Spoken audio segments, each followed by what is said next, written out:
அருட்பெருஞ்சோதி அருட்பெருஞ்சோதி தனிப்பெரும் கருணை அருட்பெருஞ்சோதி.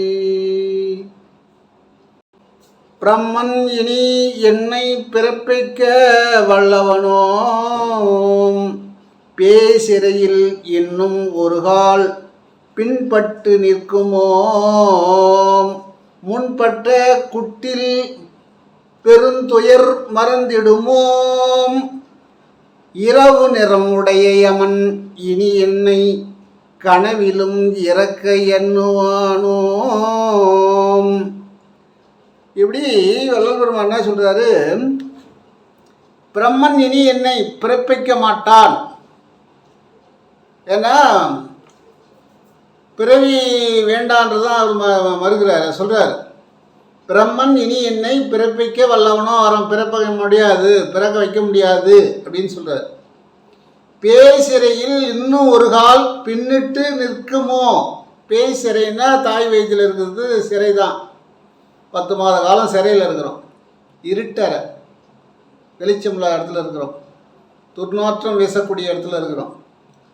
அதான் அந்த பேசிறையில் இன்னும் அவன் என்னை அடைப்பானோ, அடைக்க முடியாது, அதை விட்டு விடுபட்டுட்டேன் அப்படின்னு கடைசியான முடிவான காலத்தில், தெளிவு பெற்ற காலத்தில் சொல்கிறார். ஏற்கனவே நான் கொட்டுப்பட்டிருக்கேன்றார், நான் அதில் அனுபவித்து வந்திருக்கிறேன் அப்படின்றார். ஏற்கனவே நான் கொட்டுப்பட்டுட்டேன்பா, அதெல்லாம் நான் பட்டு தெளிஞ்சிட்டேன் அப்படின்றார். அப்புறம் இரவு நிறம் உடைய யமன் என்னை நெருங்குவானோ. நான் பிறவி எடுத்தால் தான் நான் நெருங்குவான். இரவு நேரம்னா இரவில் கருப்பாக இருக்கும், எங்கே பார்த்தாலும் இருட்டாக இருக்குது. இருட்டை பார்த்தா எப்படி கருப்பாக தானே இருக்கும். அதுதான் இரவு நிறம் உடைய யமன் என் அருகில் நெருங்குவானோ அப்படின்றார். எப்படி அவன் நெருங்குவான்? யமனே தவம் இருக்கிறவங்க கிட்ட நான் வரவும் முடியாது. அவங்களா இந்த உலகத்தை விட்டு போகணும்னு நினச்சாதான் போகலாம், யமன் நெருங்க முடியாது.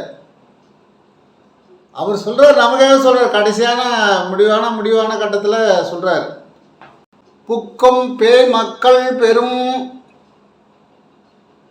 பிறந்த அகம் மறவார் போல், பிறந்த அகவன் மறவால் போல், சிக்கல் உள்ள வாழ்க்கை இனி சிவன் நிலை பெறுமே, சீவன் நிலை பெறுமே. இப்படி என்ன சொல்றாருன்னா, புக்கம் அப்படின்னு அகம் உடம்புள்ள போய் மக்கள் பெறும், மக்கள்லாம் நீங்கள் அகத்துள்ள போனீங்கன்னா தான் இதை பெற முடியும் அப்படின்ற. பிறந்த அகம் மறவேன் அப்படின்ற. சிக்கல் உள்ள வாழ்க்கை அப்படின்றார். வாழ்க்கைன்னா சிக்கலாக தான் இருக்கும், அதான் சிக்கல் உள்ள வாழ்க்கை அப்படின்றார். சிவன் சீவநிலை மறவேன், இந்த சிவன் சீவநிலையை மறவேன். ஜீவன் சிவனாயிடும், அந்த நிலையை நான் மறவேன். எவன் என்னை நெருங்குவானோ அப்படின்றார். எப்படி நெருங்க முடியும்? அந்த சிவன் தான் யமனையை எட்டி ஓதிச்சு அதில் சுத்தல பாதாளத்தில் போய் வந்தான் யமன். அப்போ அந்த ஜீவன் சிவனாகும்போது யமனை எப்படி நெருங்குவான்? அதான் இரவு நிறமுடைய யமன் அப்படின்றார். இருட்டு, ஒரே கருப்பாக இருப்பான், அவனுடைய உருவமே கருப்பாக இருக்குமா, அதுதான் இரவு நிறமுடைய யமன் அப்படின்றார். இப்படி இதெல்லாம் ஏன் சொல்கிறாங்கன்னா, நம்ம தெளிவு பெற வேண்டும் அப்படின்றத தான் சொல்கிறாங்க. பெருமான் ஆரம்ப காலத்தில் உருவ வழிபாட்டில் தான் இருந்தார். அதை ஏன்னு கேட்டால் அவரே சொல்கிறார், ஆரம்ப நிலையில் நான் உருவ வழிபாட்டில் தான் இருந்தேன் அப்படின்றார். அதாவது 45 வயசு வரைக்கும் யார் எந்த உருவத்துக்கு ஒரு பாடல் எழுதி கொடுக்கணுனாலும் எழுதி கொடுப்பாராம். அதான் சொல்லுவாங்க, ஊரோட ஒத்து போகணும் அப்படின்னு. ஏன்னா அது எழுத மாட்டேன்னு சொல்ல மாட்டாராம். எந்த தெய்வத்து மேலே கேட்டாலும் எழுதுவாராம். வள்ளல் பெருமான் முருகர் பேரில் எழுதியிருக்காரு, விநாயகர் பேரில் எழுதியிருக்காரு, வடிவுடி அம்மன் பேரில் எழுதியிருக்கிறாரு, இப்படி தணிகைமலை முருகன் அவனை பற்றி அதை பற்றியும் எழுதியிருக்கிறார். தணிகைமலை முருகன் தான் கண்ணாடியில் காட்சி கொடுக்குறார். தணிகைமலை திருக்கண்ணமங்கை அப்படின்ற ஒரு ஏழு கணத்தில் இருக்கக்கூடிய ஒரு கடவுளுக்கு அதுக்கு ஒரு பாடல் எழுதுகிறார். அப்புறம் ஏழு கணர் ரேணுகை அந்த அம்மாவுக்கு ஒரு பாடல் எழுதுகிறார்.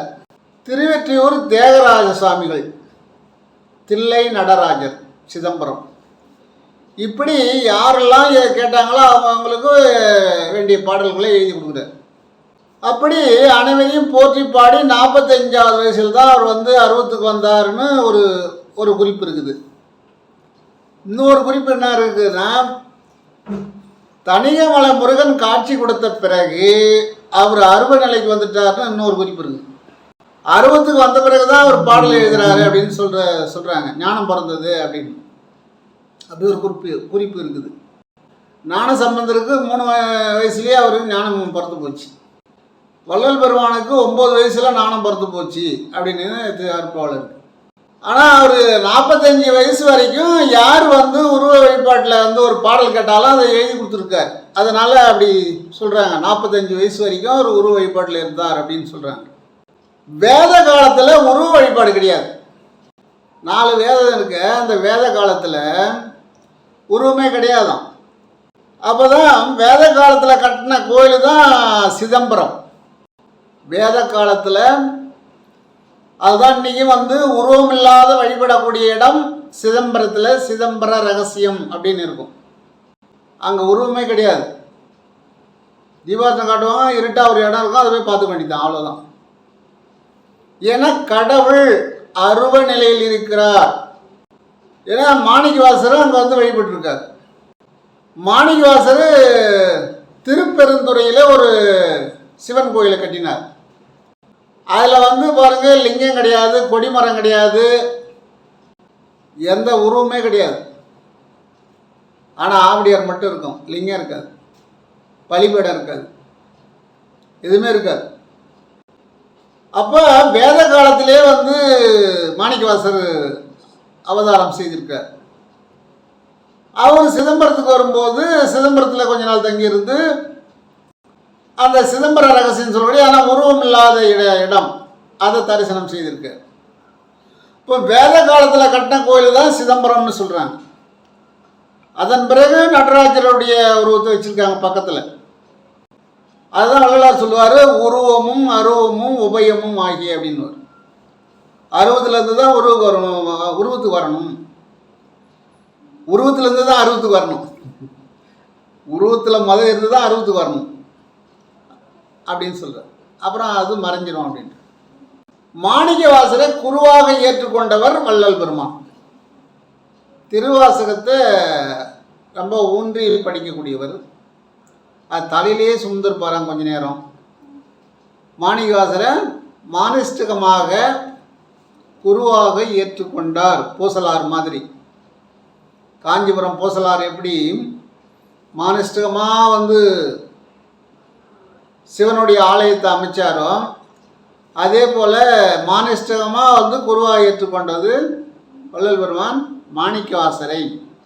வள்ளல் பெருமான் கட்டிய ஞானசபை எண்கோண வடிவம். 8 கோணம், 8 திசையை குறிக்கக்கூடிய வடிவம். 8 திக்கு பாலகர்னு சொல்லுவாங்க உருவ வழிபாட்டில். அது 8 பக்கமும் 8 பலிபீடம் மாதிரி ஒன்று வைப்பாங்க. 8 திக்கு பாலர் அப்படின்னு அது சில ஆலயங்களில் இருக்கும். 8 திக்குக்கு மேலே வேறு எந்த திக்கு கிடையாது. 8 திக்கு தான் மொத்தமே. அதுதான் எண்கோண வடிவத்தில் வள்ளல் பெருமான் ஞானசபையை அமைச்சார். அது நடுவே 12 கால் மண்டபம். ஞானசபையினுடைய உள்ள 12 கால் மண்டபம் இருக்குதான். 12 கால் இருக்குதான். 12 ராசியை குறிக்கக்கூடியது 12 கால். அதுக்குள்ளே 4 கால் மண்டபம் இருக்குதான். 4 வேதங்களை குறிக்கக்கூடியது 4 கால். 4 கால் மண்டபம் இருக்குதான் அது உள்ளே. அதுக்கு நடுவில் தான் 1008 தாமரை இதழ் கொண்ட ஒரு பீடம் இருக்குதான். அந்த பீடத்து மேலே தான் ஜோதி காமிக்கிறாங்க. மேலே எண்கோண வடிவம், உள்ள 12 கால் மண்டபம், நடுவே 4 கால் மண்டபம், அதுக்கு நடுவே 1000 இதழ் கொண்ட தாமரை பீடம். இங்கே தான் ஜோதி தரிசனம். கண்ணாடியினுடைய அளவு 9 அடி உயரம், 4 அடி அகலம். கண்ணாடியினுடைய உயரம். ஒரு ஒரு மனிதன் 5.5 அடி 5.25 அடி அப்படி தான் இருக்க முடியும். அவர் 9 அடி வைக்கிறாருன்னா ஒரு உருவத்தை அப்படியே வந்து அருவமாக காமிக்கிறாங்க. ஒரு மனிதனை அருவமாக காமிக்கிறது. அந்த 9க்கு நவகரகம்னு பேர். ஒவ்வொன்றும் ஒரு கணக்கு வச்சு தான் அவங்க அமைக்கிறாங்க. அதே போல் ஞானசபையினுடைய வடிவத்தை பார்த்தீங்கன்னா பிரமிடு வடிவத்தில் இருக்கும். பிரமிடுன்னு சொன்னால் ஆகாயத்தில் இருந்து சக்தி இழுத்து உள்ளே வைக்கக்கூடியது பிரமிடு. பிரமிடு உள்ள எந்த பொருளை வச்சாலும் கெடாது. இப்போ குழந்தை இல்லை அப்படின்னு சொல்கிறவங்க பிரமிடில் உட்காந்து ஒரு அரை மணி நேரம் தியானம் பண்ணாங்கன்னா அவங்க உடம்பு சுத்தமாகிடும். அந்த எந்த மருத்துவர்கிட்டையும் போக வேண்டியதில்லை. ஒரு 6 மாதம் அந்த பயிற்சி பண்ணாங்கன்னா அவங்க உடம்பு சரியாகவே குழந்தை இருக்கும். ஒரு பொருளை பிரமிடு வச்சுட்டோம்னா எத்தனை நாள் ஆனாலும் கெடாது. இதெல்லாம் பிரிட்ஜில் வச்சு கெடாமல் வைக்கிறாங்கல்ல, அது போல வேண்டியில்லை. பிரிட்ஜில் வச்சா அது பொருள் கெட்டுரும். ஆனால் பிரமிடு வச்சா சக்தி அதிகமாகும். அந்த காய்கறியாக இருந்தாலும் சரி, சாப்பிடக்கூடிய உணவாக இருந்தாலும் சரி, பாலாக இருந்தாலும் சரி, வச்சபடியே இருக்கும். பிரமிடு உள்ள சாயந்தரம் நீங்கள் பாலை வாங்கி வச்சுட்டிங்கன்னா கறந்த பாலை காலையில் அப்படியே எடுத்து டீ போடலாம். அதை காய்ச்சி வைக்கணும்னு கிடையாது. ஏன்னா இப்போ சமயத்தில் நான் ஒரு சித்தருடைய ஆலயத்துக்கு போனேன். அங்கே ஒரே டைமில் ஒரு 500 பேர் உள்ளே உட்காரலாம். உள்ளே உட்காந்து தவம் பண்ணலாம். அது பார்த்தா பிரமிடு வடிவத்தில் தான் இருக்குது. நான் வெளிப்புற தோற்றத்தை பார்க்கும்போது பிரமிடு வடிவத்தில் இருக்குது. 500 பேர் உள்ளே உட்காந்து தவம் செய்கிற அளவுக்கு ஒரு பிரமிடு. அதுவும் உயரத்தை பார்த்தாக்கா ஒரு 30-35 அடி உயரத்தில் இருக்குது. அதனுடைய வடிவம் அழகாக பிரமிடாக போயிட்டு உயரம் வந்து கூர்மையாக போகுது. கரெக்டாக அமைச்சிருக்கிறாங்க. அங்கே பார்த்தா எந்த நேரமும் மக்கள் வராங்க, தவம் செய்கிறாங்க, வந்து பார்த்துக்கிட்டே இருக்காங்க. ஏன்னா அது இழுக்கும். அதே போல் அந்த பிரமிடுக்கு பக்கத்தில் தெற்கு பக்கம் மலை, மேற்கு பக்கம் மலை, உயர்ந்த மலை, சாதாரண மலை கிடையாது. அந்த பிரமிடு அமைச்சிருக்கிற இடத்துல கிழக்கு பக்கம் தாழ்ந்துருக்குது, வடக்கு பக்கம் தாழ்ந்துருக்குது.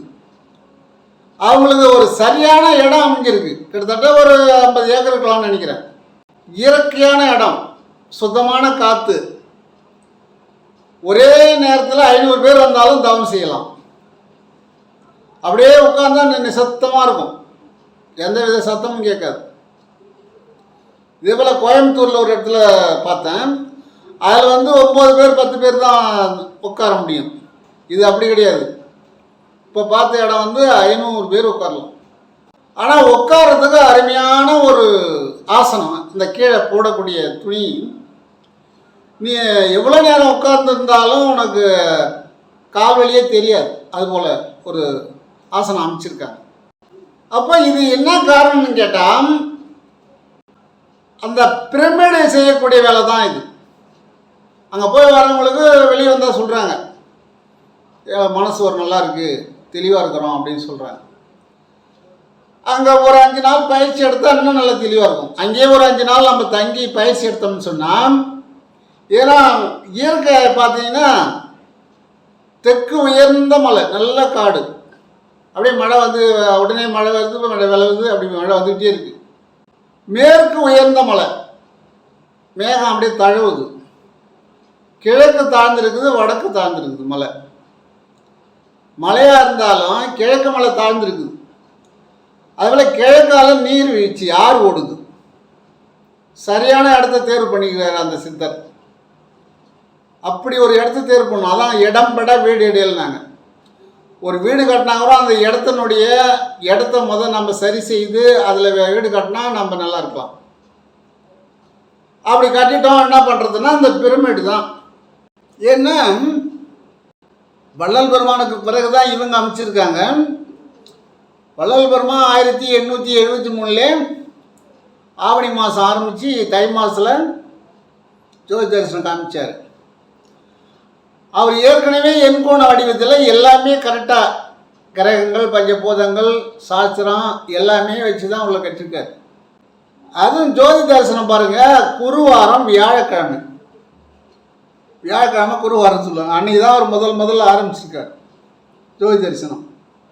1873 வள்ளல் பெருமானுக்கு நெருங்கிய நண்பர், உற்ற நண்பர்,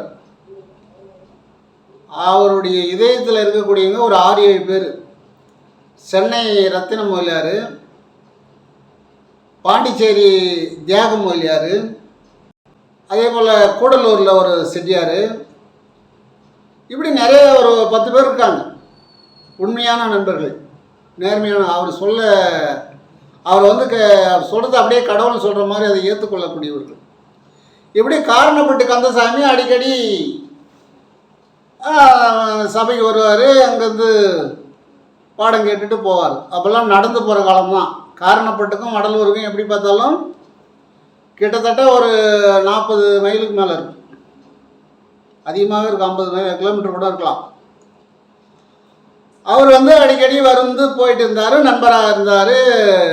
அதை கடைசி கட்டத்தில் வள்ளல் பெருமான் பாண்டிச்சேரிக்கு போயிட்டு காரணப்பட்டு வந்து, கந்தசாமி இனி நான் அங்கே வரமாட்டேன், என்னுடைய திருவடி உன்னுடைய இடத்துக்கு இனி வராது, ஆகினாலே உனக்கு ஏதாவது சந்தேகம் இருந்தால் என்னை கேட்டு தெரிந்து கொள் அப்படின்னு சொன்னார். அவள் காரணப்பட்டாருக்கு ஒன்றும் புரியல, என்ன சாமி இப்படி சொல்கிறாரு அப்படின்னு. நல்லா தானே இருக்காரு, நான் வரமாட்டேன்னு சொல்கிறாரு அப்படின்னு. அப்புறம் சரி, அவங்க சொல்கிறதுல ஏதோ ஒரு கருத்து இருக்குன்னு சொல்லிட்டு இவர் யோசனை பண்ணி, என்னப்பா வேணும் உனக்கு, ஏதாவது கேட்குறதுனா கேளுப்பா, சந்தேகம்லாம் இருக்குதா அப்படின்னு கேட்கும்போது, எனக்கு எதுவும் சந்தேகம் இல்லை சாமி, உங்ககிட்ட உங்களுடைய நினைவா உங்களுடைய பாத குரடை நீங்கள் விட்டுட்டு போங்க, அதை நான் பூஜை உங்களை பார்க்குற மாதிரியே அந்த பாத குரடை நான் பார்த்துக்கிட்டு இருக்கிறேன் அப்படின்னு சொன்னாராம். அப்படியா? ஏன்னா ராமன் காட்டுக்கு போகும்போது பரதன் என்ன பண்ணால் பாத குரடை வாங்கி போய் தான் சிம்மாசனத்தில் வச்சு ஆட்சி செஞ்சுட்டு இருந்தோம். அந்த மாதிரி அந்த ராமாவதாரத்தில் அந்த பரதம் மாதிரி காரணப்பட்டு கந்தசாமி அவருடைய பாத குரடை வாங்கி அதுக்கு அந்த சிம்மாசனம் மாதிரி அமைச்சு அதில் வச்சுட்டார். இப்போ கண்ணாடி போட்டு வச்சுருக்காங்க காரணப்பட்டு. அதை முடிக்கும்போது சொல்லிட்டு வர்றாரு, இனி நான் வரமாட்டேன், இதை பாதுகாத்துக்குள், இறைவனை ஊன்றியிரு, இறைவனை அடைவதற்கான முயற்சி செய், நன்முயற்சியில் இரு அப்படின்னு சொல்லிட்டு வர்றார். பிரிவு அறியா அன்பர் நின்னருள் பேய்கழல் தன்னினையீர். ஒன்று பிரியாமல் இருந்தேன், இப்போ பிரிகிறேன் அப்படின்னு சொல்கிறார். மறிவு அறியா செல்வம் வந்து பெற்ற உன்னை வந்திடுப்பது ஓர் அறியேன், நெறி அறியேன், நின்னையே அறியேன். நான் எந்த நெறியும் அறியலை, உன்னை தான் அறிஞ்சேன் அப்படின்றார். நெறி அறியேன், உன்னையே அறியேன், அறிவு அறியேன் உடையாய் அடியேன் உன்னை அடைக்கலமே அப்படின்னார். யார்? காரணப்பட்ட கந்தசாமி இந்த பாடலை பாடி சொல்கிறார். என்ன, சீவ சமாதி அடையும் போது அடக்கலம்னு ஒரு பாட்டு பாடுவோம். அந்த அடக்கலை பாட்டு பாடி தான் ஜீவ சமாதி வைப்பாங்க. அப்போ நான் உனக்கு அடக்கலாம் அப்படின்னு சொல்கிறார். பிரிவுலாம் கிடையாது, நாம் எப்பொழுதும் ஒன்றாக தான் இருப்போம் அப்படின்னு சொல்கிறார். இப்படி பேசி இருக்கும்போது காரணப்பட்ட கந்தசாமி சொல்கிறாரு, உன்னை வாழ்த்துவதற்கு எனக்கு தகுதி கிடையாது, அந்த அளவுக்கு எனக்கு ஞானம் இல்லை, உன்னை வணங்குகிறேன் அப்படின்னார். அப்படி சொல்லும்போது அவர் கண்ணில் தண்ணி தாரையாக வருது. ஏன்னா கடைசியாக பார்த்தோமே உருவத்தை அப்படின்னு. அப்போது அவர் அருவ நிலையில் தான் இருக்கிறார், ஆனால் உருவமாக பார்க்குறார். அப்போது வள்ளல் பெருமானுக்கும் அந்த கண்ணீர் வடிக்குது, ஆனந்த கண்ணீர் வடிக்கிறாங்க 2 பேரும். அப்போதான் வள்ளல் பெருமான் சொல்கிறார், உன்னை அறிவும் உன்னை அறியும் அறிவு உனக்கு தந்தேன் அப்படின்னு சொல்லிட்டாரு. என்னன்னா, உன்னையே நீ தெரிஞ்சுக்கிற மாதிரி உனக்கு அறிவு நான் கொடுத்துட்டேன். இனிமேல் நீ உன்னையே நீ அறியலாம், உன்னை அறிந்தால் இந்த உலகத்தை அறியலாம் அப்படின்னு சொல்கிறார். கடைசியாக குரு சிஷியன் இருவரும் கண்ணில் நீர் வடிய பிரிவு விடைபெற்று வள்ளல் பெருமான் அதோட பாதகோரடை கொடுத்துட்டு வந்துடுறார். இப்போ வள்ளல் பெருமான் இருக்கிற காலத்தில் 2 கந்தசாமி இல்லை வள்ளலார் இருக்கும்போது ஒரு கந்தசாமி தான் இருந்தார். காரணப்பட்டு கந்தசாமி வள்ளலார் கூட இருந்தவர். அதன் பிறகு வடலூரில் துறவி கந்தசாமின்னு இருந்தார். வடலூரில் அவர் ரொம்ப நெறியானவர். வள்ளலார் என்ன சொன்னாரோ அதை தான் பேசுவார். அவர் பேசுறதுக்கு நிறைய பேர் எதிர்ப்பு தெரிவித்தாங்க. ஏன்னா அவர் பேசுறது புரியல. வள்ளல் பெருமான் என்ன சொல்லுவார், அவங்கவுங்க தகுதிக்கு தகுந்த மாதிரி பேசுங்கப்பான்னு சொல்லுவார். அருவன்னு கேட்டால் அருவமே பேசு, உருவன்னு கேட்டால் உருவமும் சொல்லுப்பா அப்படின்னு சொல்லுவார் அவரு. அதன் பிறகு வந்த துறவி கந்தசாமி அப்படி சொல்ல மாட்டார். அருவந்தான் அப்படின்னு தான் சொல்லுவார், உருவமே இல்லைன்னு சொல்லுவார், பாதம் பேசுவார். அவர்கிட்ட நிறைய பேர் இடைஞ்சல் கொடுத்தாங்க, தொல்லெல்லாம் கொடுத்தாங்க. இப்போ அவர் இருக்கிற அந்த பொருட்காட்சி இருக்குது, அது வந்து அவர் இடம்தான். இப்போ மணி மண்டபம்னு ஒன்று கட்டிருக்காரு, துறவி கந்தசாமி மணி மண்டபம். அதுபோல் 2 முதல் வந்தது அவருடைய சிஷியன் காரணப்பட்டு கந்தசாமி, அதன் பிறகு துறவி கந்தசாமி. இப்போ நான் பேசுறது சாதாரண கந்தசாமி, பேர் ஒன்று, அந்த அளவுக்கு நான் போக முடியாது. அதான் நான் சாதாரண கந்தசாமி சொல்கிறேன்.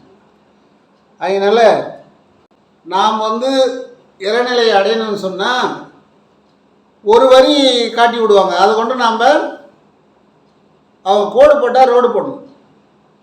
அது மாதிரி சித்த பெருமக்கள் வந்து அப்படி தான் சொல்லுவாங்க. அதனால் வள்ளல் பெருமான் சொன்ன பிரகாரம் நாம் இருப்போம். வீடுகள் தோறும் விதிநெறி விளங்க ஆடல் செய்து அருளும் அருட்பெரும் பொருளே அப்படின்னு சொல்லுவார். இந்த விதிநெறி வீடுகள் தோறும் இருக்கணும். ஏன்னு கேட்டால் அவர் அமைச்ச சபை வந்து பிரமிடு வடிவத்தில் இருக்கிறதுனால்தான் இன்னைக்கு ஏதோ ஒரு குறையும் இல்லாமல் இருக்குது, எந்த குறையுமே கிடையாது. அப்போ நாம் அமைக்கக்கூடிய வீடாக இருந்த வீடு தான் ஒரு ஆலயமே. ஆலயமும் வீடு ஒன்று தான். அதை பார்த்தாவது நாம் வந்து பிரமிடு வடிவத்தில் இனிமேல் செய்யணும். அப்படி இல்லை என்னால் செய்ய முடியல அப்படின்றவங்க பிரமிடு செய்து விற்கிறாங்க. அதை வாங்கி கூட ஒரு வீடு சரியில்லை, இப்போ தீ மூலை சரியாக இல்லை, உள்ளார் மூலை சரியாக இல்லை, மெயினாக வந்து ஈசானிய மூலை நல்லா இருக்கும். ஏன்னா நம்ம போய் பார்த்த இடத்துல மேற்கு உயர்ந்திருக்குது, தெற்கு உயர்ந்திருக்குது, வடக்கும் கிழக்கும் தாழ்ந்துருக்கு. அங்கே எந்த விதமான பிரச்சனையும் இல்லை, சாந்தமாக இருக்கிறாங்க. அங்கே போய் உட்கார்றவங்களுக்கும் ஒரு மன நிறைவு இருக்குது. ஏன்னு கேட்டால் அங்கே 9 கிரகங்களும் வேலை செய்யுது, பஞ்சபூதமும் வேலை செய்யுது. அதாவது இயற்கையோடு நாம் எட்டியிருக்கணும். சாஸ்திரம் பெருசு இல்லை. பூமி எப்படி அமைஞ்சிருக்கு, பூமி எந்த பக்கம் தாழ்வாக இருக்குது, எந்த பக்கம் உயர்வாக இருக்குது, அதுதான் வாஸ்துன்றது வேறு ஒன்றும் கிடையாது. இதை பார்த்து கட்டினாலே போதும். உப்பு இருக்குது, கல் உப்பு, அதை ஒரு கண்ணாடியில் அதாவது சாய்வா பிரமிடு மாரி, இப்போ டீ கிளாஸை பார்த்தா பிரமிடு மாரி தான் இருக்குது. அதில் ஒரு நிறைய தண்ணி ஊற்றிட்டு கொஞ்சம் அது நிறைய ஒரு அரை அளவுக்கு உப்பை போட்டு வச்சிட்டோம்னு சொன்னால் அது என்ன பண்ணணும், நல்ல காற்று இழுத்து கொடுக்கும், இங்கே இருக்கிற தீய காற்றை வெளியே அனுப்பும். அதே போல் குளிக்கும் போது 4 கல் உப்பு போட்டு குளித்தா உடம்பில் வந்து அண்டத்தில் வந்து வைப்ரேஷன் இழுத்து கொடுக்கும். நம்மக்கிட்ட இருக்கக்கூடிய ஒரு தீய சக்திகள் விலகும். ஏன்னா நம்ம கடலில் போய் என்னாட குளிக்க முடியாது. கடலில் குளிக்கிறது, ஆற்றுல குளிக்கிறதுலாம் நல்லது தான். நம்ம தினமும் ஆற்றுக்கு போக முடியாது. அதனால் இந்த உப்பு தண்ணியில் போட்டு குளிக்கிறது நல்லது. அதில் என்ன சொல்கிறாங்க, தவத்து வந்து நல்லா செய்கிறவங்களுக்கு இது தேவையில்லைன்னு சொல்கிறாங்க. அது வந்து அந்த அளவுக்கு நம்ம இருக்கிறோம்னு நமக்கு தெரியாதுல்ல. முறையாக வள்ளல் பெருமான் என்ன சொல்கிறாரு, மெல்ல இழுன்றார்.